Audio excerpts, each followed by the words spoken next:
Je vous propose donc de continuer cette aventure à la rencontre de la pensée de Maurice Zundel. Et vous aviez repéré que le thème d'ensemble de la session était l'homme et l'espérance de Dieu.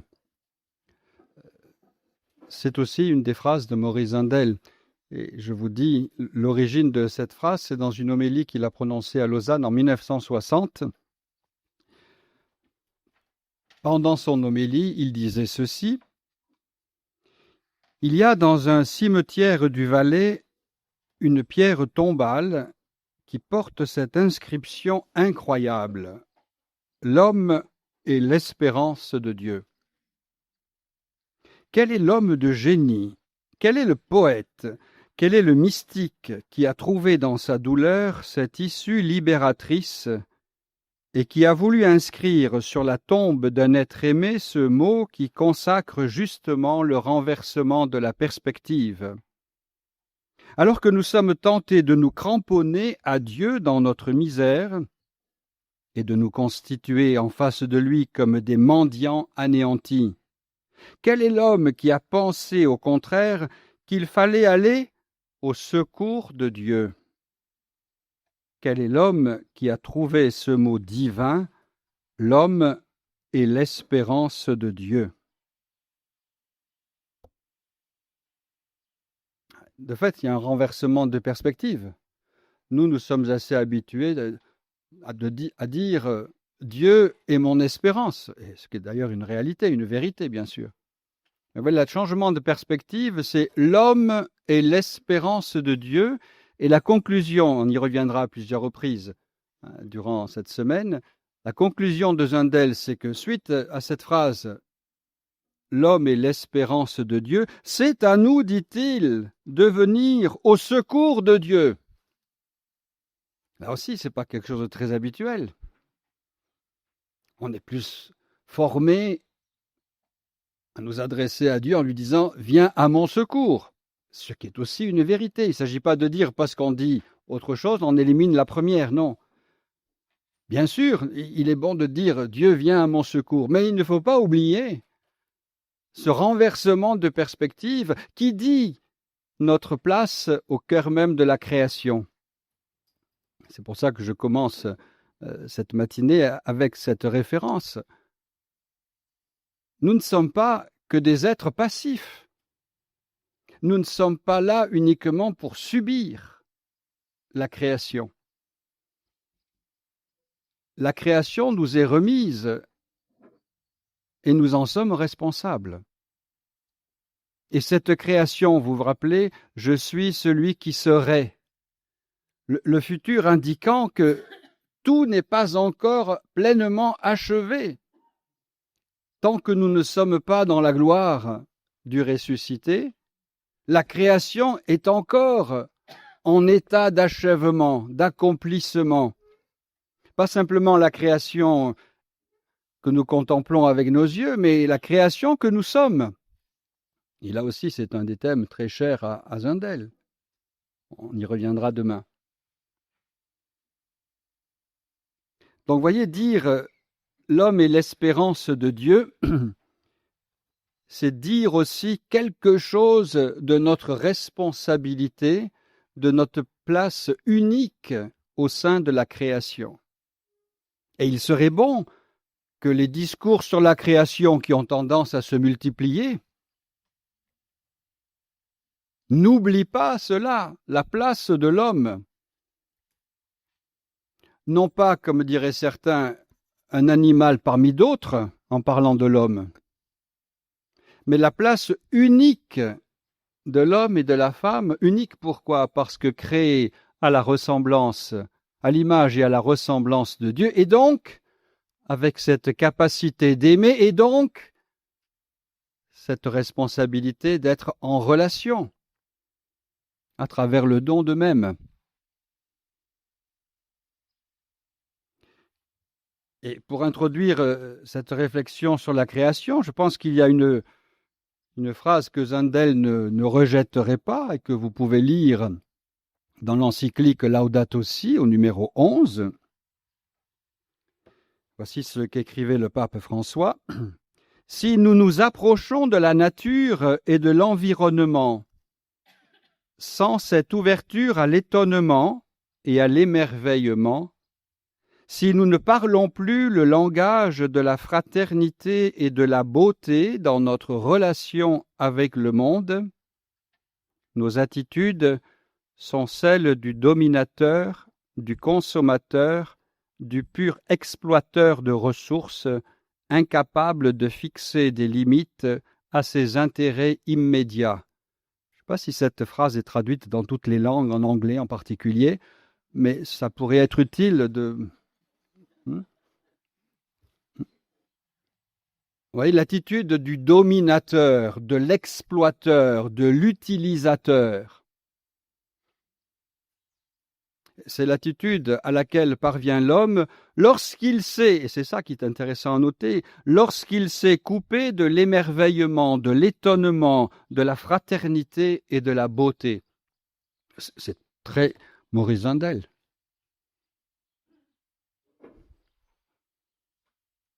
Et ça dit quelque chose de très profond du cheminement de Maurice Zundel, justement dans cette contemplation de la création.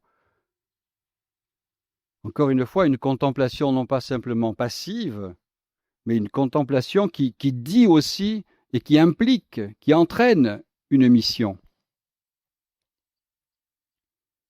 Et donc dans son livre « Je est un autre », j'y reviendrai souvent sur ce livre, « Je est un autre », c'est une phrase qui nous paraît un peu surprenante, mais je vous l'ai déjà dit hier, ça vient de Rimbaud.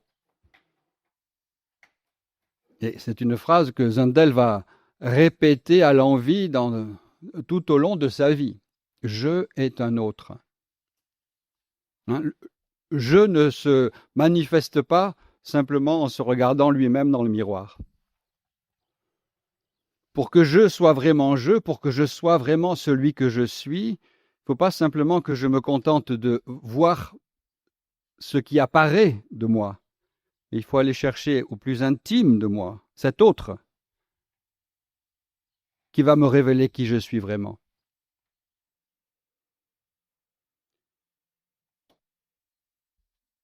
Et donc dans Je est un autre, il dit ceci, l'acte créateur inaugure une histoire à deux. C'est quelque chose qu'il va reprendre assez souvent. Dans une homélie au Luxembourg en 1963, il dit ceci, la création est une histoire à deux. La puissance de Dieu n'est pas la puissance d'une machine. Ce n'est pas la puissance magique attribuée à un être fictif. La puissance divine, c'est la plénitude de l'amour. Essayez de ne pas oublier cette phrase, au moins la finale. La puissance divine, c'est la plénitude de l'amour. Voilà la toute-puissance de Dieu. Non pas un amour saupoudré en fonction des uns et des autres, mais un amour de plénitude.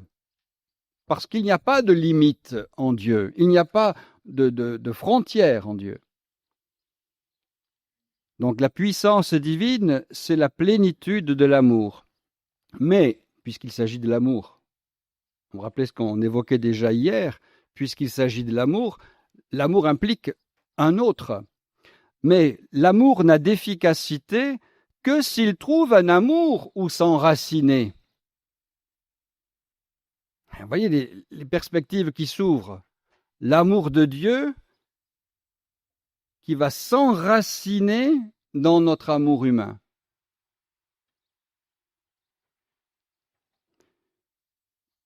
L'amour n'a d'efficacité que s'il trouve un amour où s'enraciner. On ne peut pas suspendre l'amour à un porte-manteau, pas plus qu'on ne peut empiler la vérité sous des masses de linge. La vérité ne peut se faire jour en nous que si nous devenons lumière en elle. C'est très, très Zundel, ça. Hein, il continue en disant « La beauté ne peut raisonner que si nous sommes des personnes, non pas des individus. mais si nous sommes des personnes, des résonateurs, pas des détonateurs, hein, des résonateurs. Et l'amour ne peut nous atteindre que si notre cœur change d'orientation et si l'intimité d'autrui devient la nôtre. Autrement dit, selon le mot de Rimbaud, si je deviens un autre. Mais attention, hein, ça pourrait être un piège, cette phrase pour une dictée. Comment vous écrivez devient? Quelle est la terminaison que vous mettez à devient? Je deviens un autre. C'est pas un S, hein, c'est un T. C'est pas je deviens un autre. C'est voilà, très bien, vous avez gagné. Hein, voilà, 0 faute, c'est bien. Alors, vous voyez toute cette logique qui introduit cette responsabilité qui est la nôtre au cœur même de la création, et ce qui dit d'une manière très claire que la création n'est pas achevée, puisque la création c'est une histoire d'amour, et l'amour n'est pas achevé. Donc il nous appartient de faire de cette création une véritable histoire à deux. Hein, rappelez-vous, l'amour de Dieu qui veut s'enraciner dans notre amour humain. Et s'il veut s'enraciner dans notre amour humain, c'est pour pouvoir porter du fruit.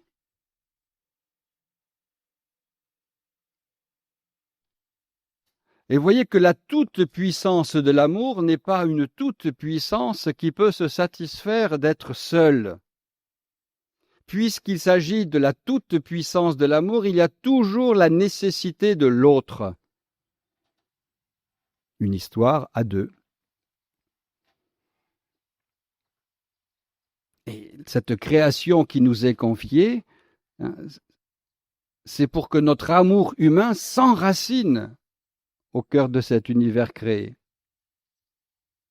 Bien sûr, nous ne sommes pas le créateur, mais nous participons à l'œuvre de création. Non seulement par notre savoir-faire, mais bien plus par notre savoir-être, puisque notre être se définit non pas par nos compétences et nos qualités, mais par notre capacité d'aimer. Et si notre être se définit par notre capacité d'aimer, c'est donc que pour nous aussi, il y a cette nécessité de l'autre.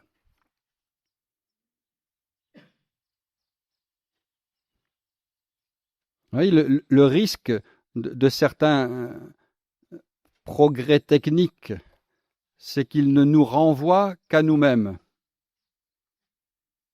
Et nous n'avons personne en face à face, sinon nous-mêmes à travers un écran. Et vous voyez, les conséquences dramatiques à long terme ou à moyen terme, ou peut-être même à court terme, sur la création, et en particulier sur l'homme et la femme. Parce que justement, la vocation de la création, ce n'est pas d'être repliée sur elle-même, mais c'est d'être en relation d'amour, en relation de lumière.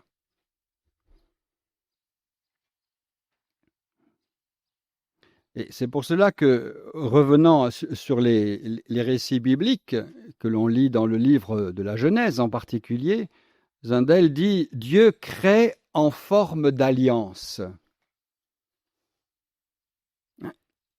Il y a une intention dans la création, on pourrait dire. Dieu ne crée pas simplement pour satisfaire une curiosité. Il crée en forme d'alliance. Et le mot alliance dit bien que il faut qu'il y ait une réciprocité, il faut qu'il y ait l'autre. Et c'est l'homme, justement, l'homme et la femme qui sont libres partenaires. Ah, il y a un mot là qui va revenir très souvent aussi, libre, liberté. Le Créateur n'est pas une puissance magique, hein, vous vous rappelez ce qu'il disait, ce n'est pas une puissance magique, ce n'est pas une machine. Le Créateur, il crée parce qu'il aime.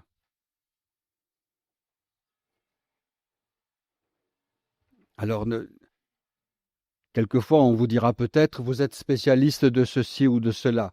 Contentez-vous d'être amateur. Hein? Voilà. Amateur. L'amateur, c'est celui qui aime. Et qui, puisqu'il aime, n'a jamais fini d'apprendre. Le spécialiste, on pourrait dire, il sait tout puisqu'il est spécialiste. Eh bien non, on n'est pas spécialiste. Ni de Zundel, ni de qui que ce soit d'autre. Même si c'est des phrases qu'on utilise parfois. On est amateur. Parce que cette rencontre avec la pensée de Zundel, c'est pas pour nous renvoyer à Zundel, c'est pour, à travers lui, continuer l'histoire d'alliance dans l'amour.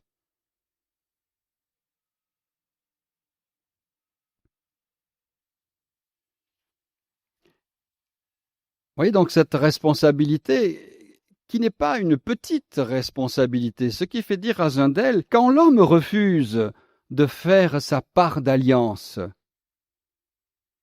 alors s'introduit la disharmonie et le mal.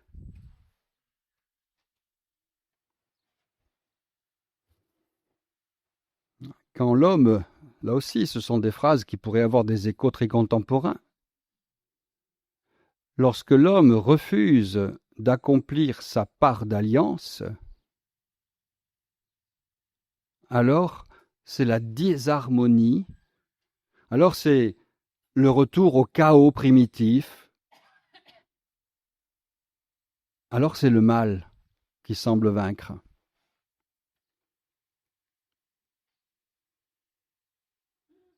La création, l'œuvre d'amour de Dieu, fait passer de la disharmonie à l'harmonie. Ouais, ce sont des phrases assez fortes, ça, et qui peuvent être portées dans notre méditation.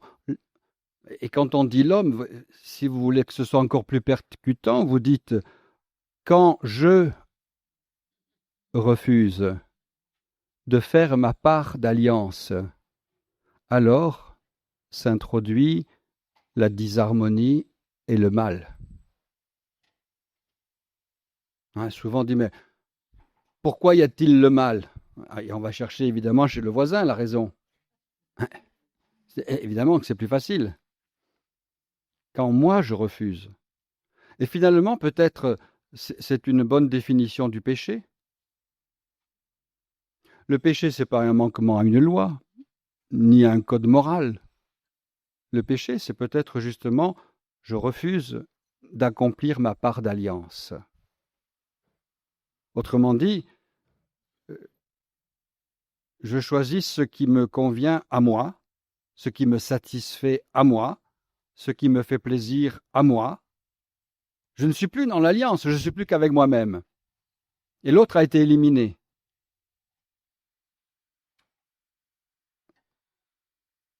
Oui, quand on se prépare au sacrement de la réconciliation, plutôt que d'essayer de se souvenir combien de fois on a marché sans faire exprès sur le pied du voisin pour l'accuser, allons chercher plutôt là, de ce côté-là.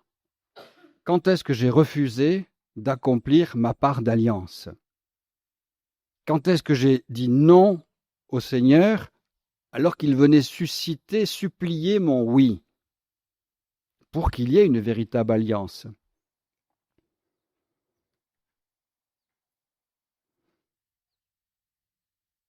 Et peut-être que cela, évidemment, nous surprend, ce projet de Dieu, puisque justement, il est tout-puissant. Pourquoi est-ce qu'il ne se débrouille pas tout seul? Et vous voyez, tout de suite, on a toujours ces vieux réflexes. Mais cette toute-puissance-là ne serait pas la toute-puissance de l'amour. Parce que s'il se débrouille tout seul, on n'est plus dans l'amour, justement. Je vais le marteler suffisamment de fois, mais je pense que vous le savez déjà, évidemment. L'amour implique l'autre. Un amour qui ne serait qu'à destination de soi-même, ça vaut la peine de se poser quelques questions et éventuellement d'accepter quelques soins. Il y a donc ce surprenant désir de Dieu, ce surprenant dessein de Dieu d'une union, d'une collaboration entre la divinité et l'humanité. Et là, il y a une prudence. Collaborer avec Dieu, cela ne signifie pas chercher à prendre sa place.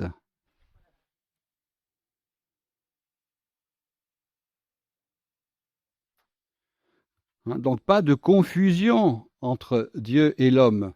Parce que s'il y a confusion, il n'y a plus relation d'alliance non plus. Pour qu'il y ait relation d'alliance, vous vous rappelez, il faut qu'il y ait l'unité dans une irréductible diversité. S'il y a confusion, il n'y a plus d'irréductible diversité. Si bien que le Seigneur Jésus n'a pas prié pour l'uniformité de ses disciples. Il a prié pour l'unité de ses disciples. Une unité qui ne peut exister que dans une irréductible diversité. Quelquefois, ça nous paraîtrait peut-être, au moins momentanément, plus facile, mais si nous étions tous semblables, ce serait d'une lassitude incroyable.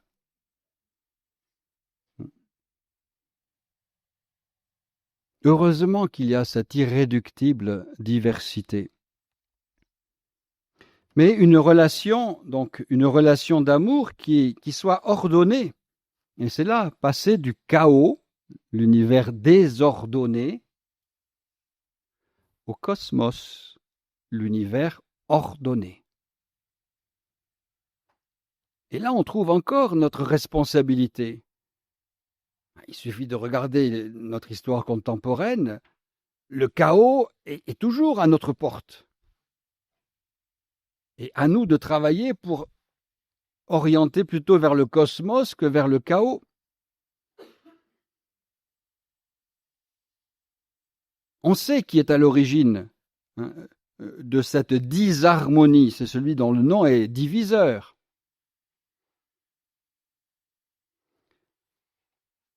Une relation où l'homme est ordonné totalement à l'accomplissement de ce qu'il est. Et vous vous rappelez, Jésus disait « Qui me voit, voit le Père ». Ceux qui me connaissent savent qu'il ne faut pas s'arrêter à cette phrase, qu'il faut aller un peu plus loin et l'appliquer à nous. Donc, puisque par le baptême, nous sommes devenus Christ, vous pouvez conclure la phrase. Qui me voit, voit le Père. Voilà l'accomplissement de notre humanité. Quand saint Paul nous dit « Ayez entre vous les mêmes sentiments, les mêmes attitudes qui étaient celles du Christ Jésus ». Pourquoi est-ce que nous essayerions de ressembler à Jésus en tout, sauf en ça? Ah non, c'est trop pour moi. Oui, c'est trop pour toi, mais c'est pour toi. Vous voyez, cette relation qui met l'homme sur un chemin d'accomplissement. Ne nous contentons pas des... Là aussi, Zendel le dit à plusieurs reprises, ne nous contentons pas des petits projets. N'ayons pas peur d'accueillir notre vocation qui est de tendre à l'infini.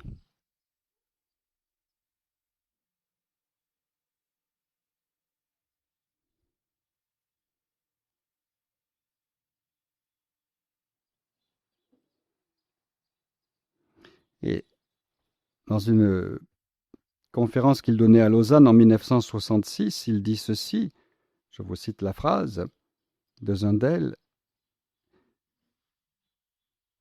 Il s'agit donc d'une union entre la divinité et l'humanité, non pas par confusion de Dieu et de l'homme en lui, mais par une relation, encore une fois, une relation où l'homme est ordonné totalement, radicalement à Dieu, dans un enracinement en lui de la pauvreté divine. Ouais, toujours, on revient, vous voyez, sur cette pauvreté divine. Notre tentation, quelquefois, à l'égard du créé, c'est l'accumulation. c'est la consommation. Zundel nous met sur une autre piste, celle de Dame Pauvreté. Il y a une phrase très forte dans un magnifique livre qui s'appelle l'Évangile intérieur. Vous le trouvez dans Les œuvres complètes, volume 2. Voilà, les œuvres complètes, ça ressemble à ça. Je vous ai pris le volume le plus fin. Et c'est le tome 7, celui-ci. Mais donc, il y en a 9 comme ça, un peu plus volumineux. Et dans l'Évangile intérieur, il écrit ceci. Le monde est créé du côté de Dieu. Écoutez bien, il n'est pas encore achevé du côté de l'homme. Et vous voyez donc, là, nous pointons sur notre responsabilité. L'homme est créé du côté de Dieu, il n'est pas encore achevé du côté de l'homme. Si l'homme avait créé sans se soucier de... Si Dieu avait créé, sans se soucier de l'homme, ce ne serait pas une relation d'amour. Il crée tout, mais il dit à toi maintenant d'accomplir et d'achever.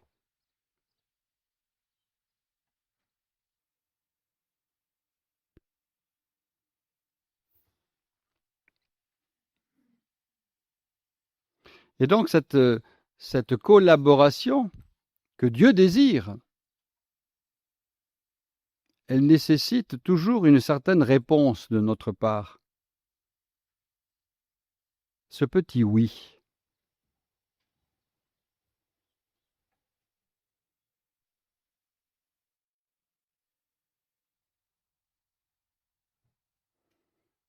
Et Zundel a cette magnifique formule pour parler de ce oui, de notre consentement. Il dit, c'est un rayon d'amour qui appelle l'amour. Il y a le rayon de Dieu qui vient appeler notre amour. Et à cet appel, nous sommes invités à dire oui. Et il revient sur cette fameuse phrase, dans un autre de ses livres, La pierre vivante, la création est une histoire à deux, une histoire d'amour, où le oui de Dieu sollicite le oui de la créature, comme le oui de l'époux s'achève dans le oui de l'épouse. Vous voyez cette importance du oui?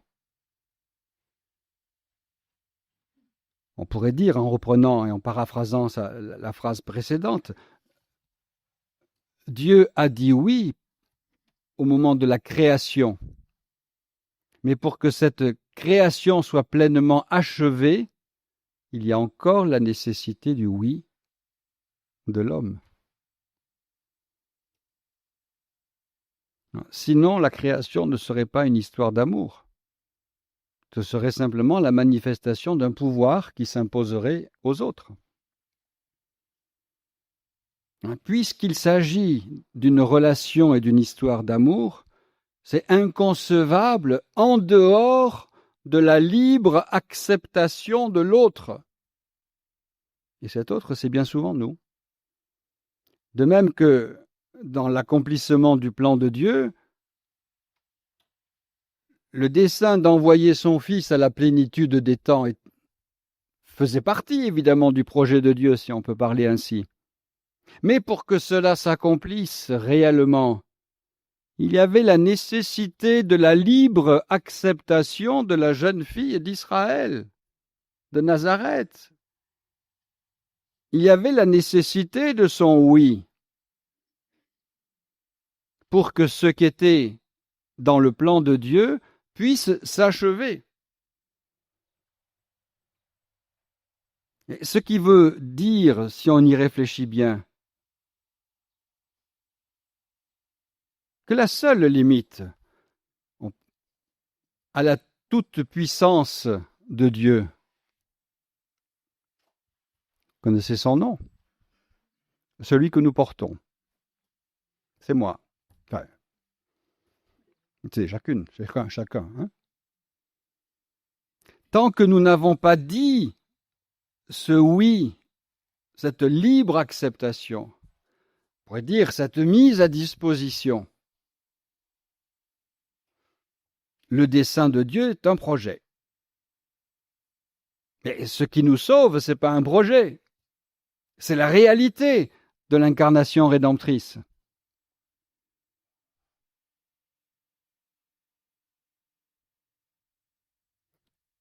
Et tant que ce oui n'est pas prononcé de notre part, j'allais dire, nous mettons une limite à l'actualisation de la toute-puissance aimante de Dieu.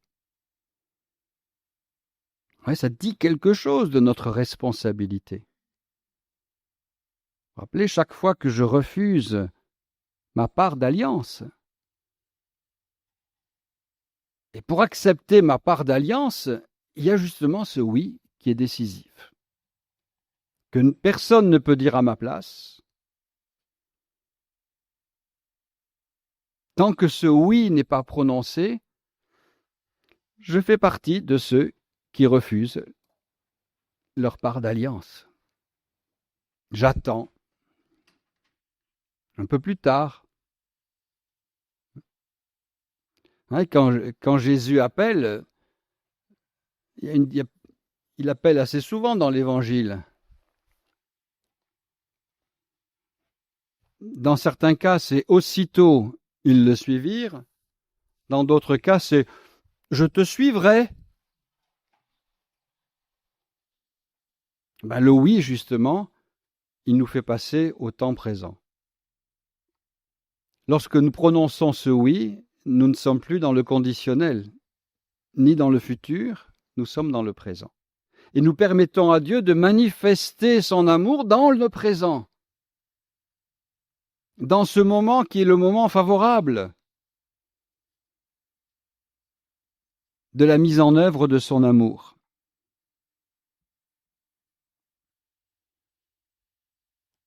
Une histoire d'amour où le oui de Dieu vient solliciter, oui, le mot utilisé, solliciter, si tu veux. C'est pas tu es obligé de dire oui, parce que si tu es obligé, c'est plus, on est sorti d'une relation d'amour, on est dans la contrainte. Dieu, ce fameux tout-puissant que nous imaginons, dans une certaine toute-puissance, il vient solliciter notre oui. Vous voyez comment se manifeste la grandeur de Dieu en se rendant, entre guillemets, dépendant de notre oui.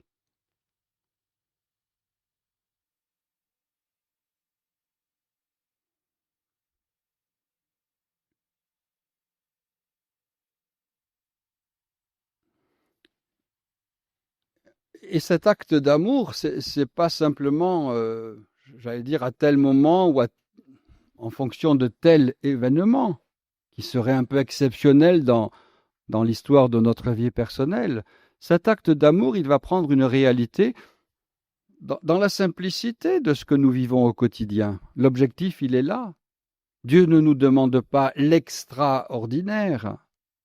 Il nous demande de vivre l'ordinaire dans l'extraordinaire de son amour. Si bien que Zindel dit la sobriété chrétienne, quand on dit la sobriété chrétienne, je ne sais pas qu'est-ce que vous mettez, la sobriété chrétienne. Il faut peut-être que je mange un peu moins, que je boive un peu moins, que je fume un peu moins, ça ne le concernait pas trop. Non, la sobriété chrétienne, dit-il, c'est de faire de chaque chose un acte d'amour.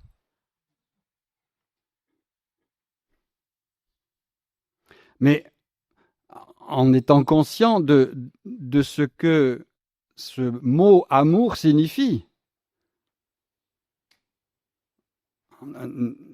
dans cette dimension-là, ce n'est pas réductible simplement à un plaisir passager, momentané. Un acte d'amour.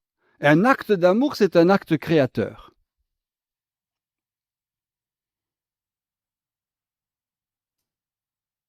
Faire de chaque chose un acte d'amour. Et chaque fois que j'accomplis un acte d'amour, c'est l'acte qui permet la création des temps nouveaux. Parce que ça veut dire que la parole que j'ai écoutée, la parole de l'évangile que j'ai écoutée, elle prend progressivement chair dans mon histoire personnelle. Et mes actes deviennent l'expression de cette parole. Ma façon de vivre, j'allais dire, c'est une prédication sans parole.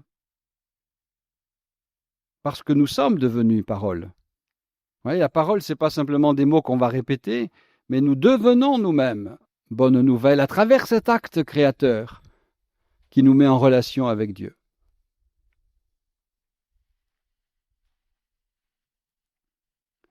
Faire de chaque chose un acte d'amour. Oui, pas, y compris les choses les plus banales, les plus simples.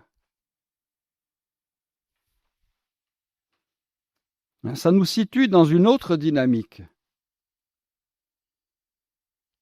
que de faire simplement les choses par habitude, par routine, par obligation, par observance, j'en sais rien. Vous pouvez observer parfaitement les règles morales, mais s'il n'y a pas un brin d'amour dans tout ça, à quoi bon? Donc faire de chaque chose un acte d'amour. Il conclut en disant chaque acte, et pour qu'on comprenne bien, celui de manger, de boire, celui de soigner les corps, celui de célébrer la messe, devient un geste liturgique, un geste infini, éternel. Vous voyez, dans la mesure où c'est un acte d'amour, c'est un acte liturgique, un acte infini. Vous voyez comment l'infini se manifeste à travers le fini de nos actes quotidiens.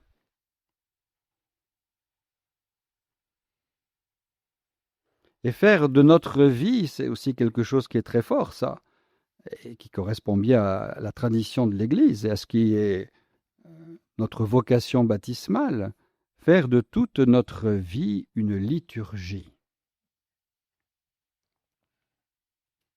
La liturgie, c'est pas simplement au lot le dimanche de 10h30 à 11h30 ou 11h45 suivant le prédicateur.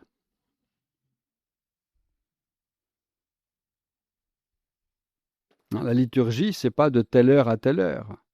C'est faire de toute ma vie un geste liturgique. Qu'est-ce que ça signifie? Ça ne veut pas dire que toute ma vie, je vais réciter des formules, mais ça veut dire que toute ma vie sera une action de grâce, que toute ma vie sera une louange. La liturgie, elle rend présent celui à qui nous nous adressons. Faire de ma vie un geste liturgique, c'est donc rendre présent celui qui est cette fameuse présence en moi. Ce n'est pas une présence à enfouir, à garder simplement pour soi, c'est une présence à montrer.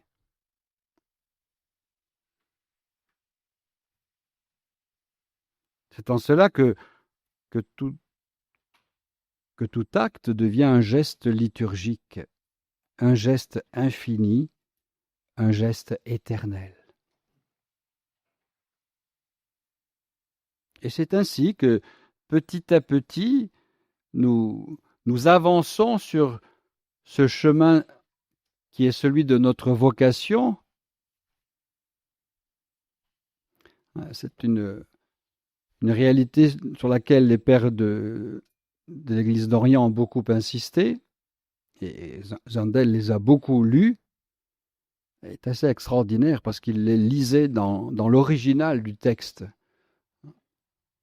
Il avait une capacité à apprendre les langues qui est assez surprenante. Et en lisant les Pères d'Orient, il a revu très souvent cette affirmation: Dieu est devenu homme afin que l'homme devienne Dieu. Et c'est toute la perspective et la dynamique de la divinisation. Nos actes d'amour sont constitutifs de notre divinisation. Ils actualisent notre divinisation. Alors, après avoir accompli un acte d'amour, ne sortez pas dans la rue en disant hein, je suis devenu Dieu. On risquerait de vous conduire dans des lieux un peu particuliers. Mais c'est ça qui s'accomplit en fait. Accomplir un acte d'amour, c'est réaliser notre divinisation.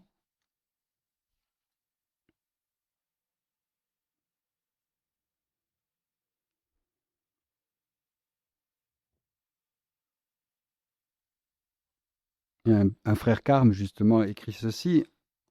En Adam, nous avions perdu cette capacité de divinisation, hein, lorsque Adam refuse sa part d'alliance. En Jésus, on la retrouve. En elle, on accède au mode d'être divin. Hein, nous sommes appelés à cette divinisation. Encore une fois, non pas Dieu à la place de Dieu, non pas Dieu en concurrence de Dieu, mais l'enfant qui dit « moi je veux être comme papa ». Et ça correspond à ce que Dieu ne cesse de nous dire à travers la parole de Dieu. Soyez saints parce que votre Dieu est saint. Alors, soyez saints parce que votre Dieu est saint, oh, je veux être comme papa. Voilà. Et pensons-y chaque fois que l'on prie ce Notre Père. Je dis Notre Père. Est-ce que j'ai conscience qu'en disant cela, je m'engage à être comme ce Père auquel je m'adresse? Non pas simplement lui dire interviens en ma faveur, mais je m'engage à devenir celui que tu es. C'est pas de tout repos, remarquez, hein? Mais vous le saviez déjà ça. Vous voyez, l'objectif de cette histoire à deux que suppose l'acte créateur, c'est entrer en toute conscience et en prenant la mesure de notre responsabilité dans un processus de création. Hein, qui dit processus dit bien justement que ce n'est pas encore parfaitement, pleinement achevé. Mais nous sommes les artisans de l'accomplissement de ce processus.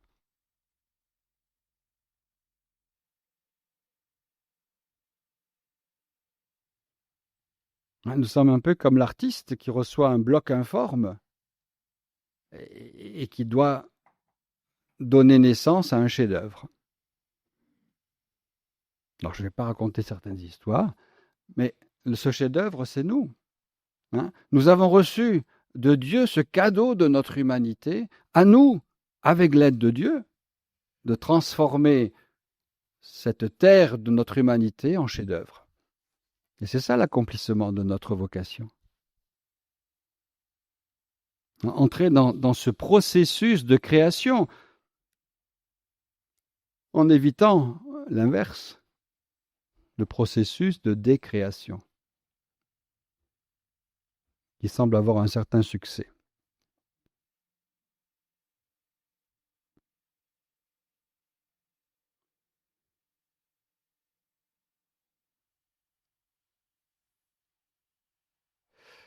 Dans ces fameuses conférences dont je vous ai déjà parlé hier à Saint-Séverin, alors cette fois-ci vous les trouvez dans ce volume 7, Zandel disait ceci.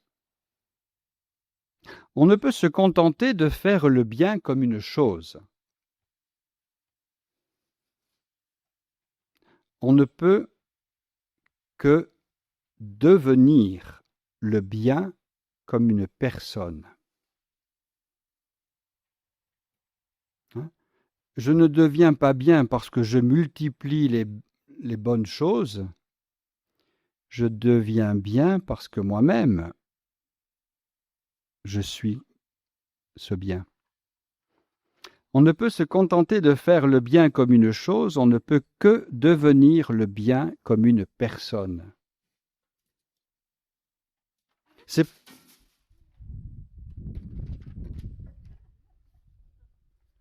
Esprit, es-tu là?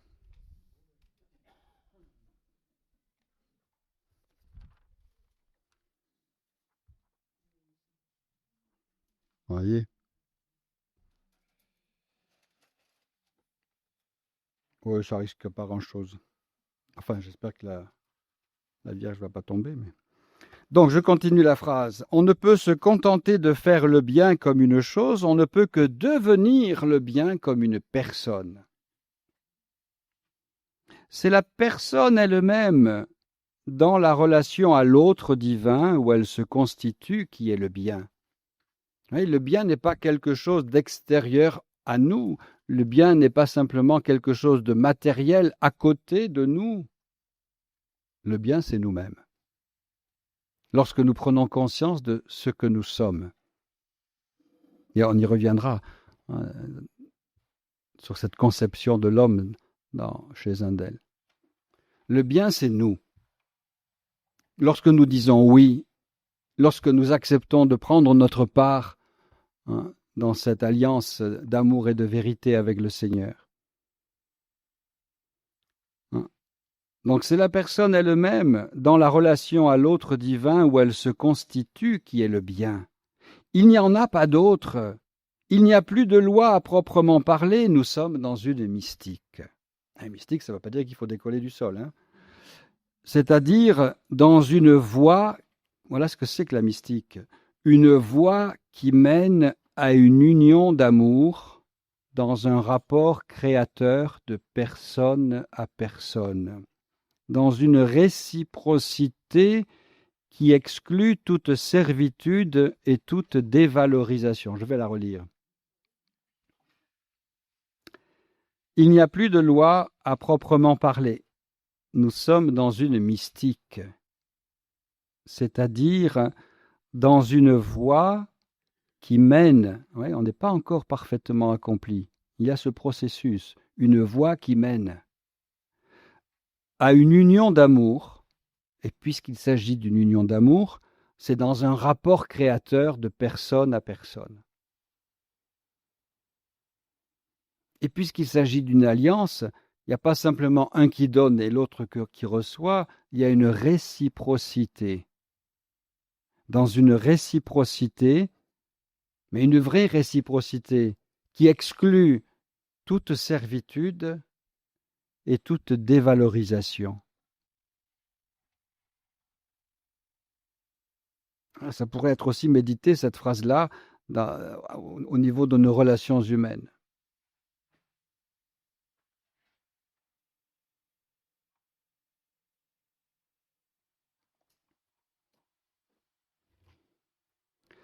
En vérité, dit-il dans cette même conférence, aimer, c'est devenir un créateur. Et la première création qu'il pointe, c'est un créateur de soi. Un créateur de soi dans la dimension personnelle où nous atteignons notre humanité. Bien souvent, nous ne sommes pas encore parvenus à notre pleine création.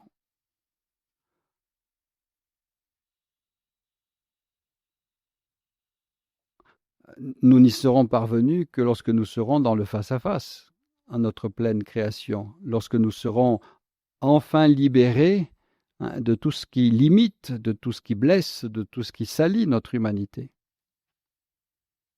Mais nous sommes sur la voie qui conduit à. Quelquefois, notre découragement, c'est qu'il nous paraît qu'il faut du temps pour y parvenir. Ben oui, mais plutôt que d'être notre découragement, c'est notre espérance. Devenir le créateur de soi-même. Il faut bien entrer dans la pensée de Zundel, là, parce que, ah oui, bah alors il élimine Dieu. Non, bien sûr que non, qu'il n'élimine pas Dieu. Mais si je ne fais que subir ma création, vous voyez encore une fois, si je subis ma création, je suis dans une relation de servitude ou de dévalorisation. Je ne suis pas, quelquefois, par humilité, non, ne me demandez rien, je ne suis pas capable. Ça, c'est l'autodévalorisation. C'est pas cela que Dieu attend de nous. Et c'est surtout pas ça, l'humilité. L'humilité, c'est de pouvoir dire, le Seigneur m'a choisi, c'est lui qui a accompli en moi des merveilles. L'humilité, c'est pas de dire je ne sais rien faire, je suis capable de rien. Ça, c'est soit de la naïveté, soit de la stupidité. Quelquefois les deux. Vous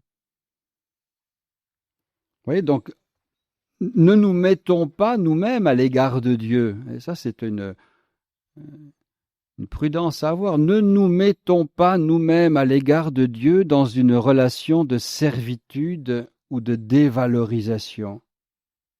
Dans la mesure où Dieu n'a d'autre désir que de faire de nous des amis, des partenaires d'alliance. Je ne vous appelle plus serviteurs, je vous appelle amis. Et dans la mesure où Dieu nous confie des dons pour que nous les fassions fructifier. Dieu n'est pas ce tout-puissant qui, pour manifester sa toute-puissance, prend plaisir à dévaloriser les autres. Au contraire, sa joie, c'est que nous portions du fruit, beaucoup de fruits. Et il y a cette phrase dans l'Évangile. Il est bon que je m'en aille, je vous enverrai l'Esprit Saint, et il vous permettra d'accomplir des choses plus grandes encore que celles que j'ai moi-même accomplies. Ouais, on n'est pas dans la dévalorisation, on est au contraire dans l'exaltation. Alors quand on nous dit quelquefois, parce que ça arrive qu'on entend « Ah oui, de toute façon, les chrétiens, vous vous êtes faits pour être écrasés, pour être dans votre culpabilité. » Mais où est-ce qu'ils ont vu ça? Ça, c'est les articles de presse qui parlent des chrétiens, mais c'est pas ce que c'est pas ce que dit la parole de Dieu. Et ça dit pas du tout le projet de Dieu, qui n'est pas de dévaloriser, mais de valoriser. Qui n'est pas de réduire en servitude, mais qui est d'établir dans la vraie vocation et dans la plénitude de cette vocation humaine qui est la nôtre. Donc en vérité, aimer, c'est devenir un créateur, créateur de soi, dans la dimension personnelle où nous atteignons à notre humanité, et créateur de tout dans un monde où nous avons nos racines physiques, mais qui a en nous ses racines spirituelles. Ça, c'est très fort aussi, ça mériterait de réfléchir à cette phrase. Ce monde dans lequel nous avons nos racines physiques, mais ce monde qui a en nous ses racines spirituelles.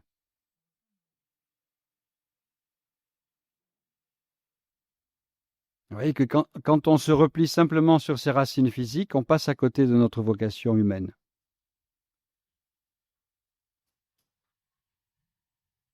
La surnature n'annule pas la nature.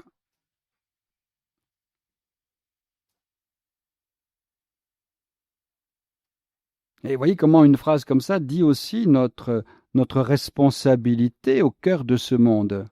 C'est à nous, parce que nous savons où sont nos racines spirituelles. C'est à nous d'en faire part. C'est à nous de montrer la fécondité de ces racines spirituelles.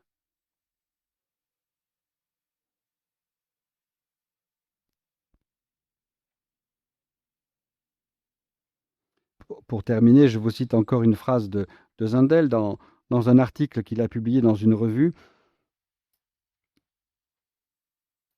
Et c'est cela notre vocation. Nous ne sommes pas en face du Christ pour commémorer une histoire passée ou nous émouvoir à fleur de peau sur un supplice inexprimable. C'est tout à fait Zundel. Nous sommes en face de lui pour retrouver le sens même du geste créateur, pour l'achever, pour l'accomplir, pour lui donner toute sa plénitude, pour délivrer le monde de ses désordres et l'univers de son gémissement, pour que le monde devienne digne de Dieu et digne de nous. C'est pas rien comme phrase quand même. Nous ne sommes pas face au Christ pour commémorer un personnage d'autrefois, pour verser quelques larmes Jésus qui a accepté les souffrances de la croix. Non, nous sommes là pour trouver en lui le sens même